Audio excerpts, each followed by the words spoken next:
मला सुद्धा शाळेची पहिली काय एवढी आवड नव्हती, परंतु जसं की आलो या शाळेत आणि जसं की आमची प्राजक्ता शाळेत नाही तर इथे मीच शिकायला आलो असं मला वाटतं.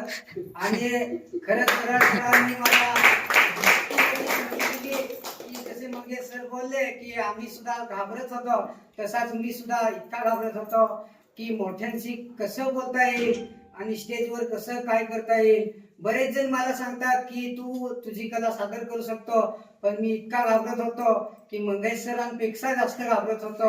काय होईल तर काय नाही, चुकलं तर एखाद जण काय सांगितलं काय नाही.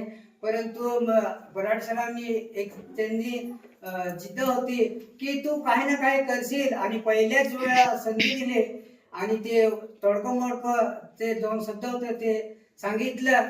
आणि त्याच वेळेस ती युट्यूबला गेली आणि एका मॅडमनी जवाहरला होतो मी पहिल्या शाळेत आणि त्या मॅडमनी फोन केला, मित्र आपल्या शाळेत तू एवढा काही बोलत नव्हता, हा कुठून घेतला. तर मग सरळ मी सांगितलं मी गुण पाड्यात शाळेत आहे आता.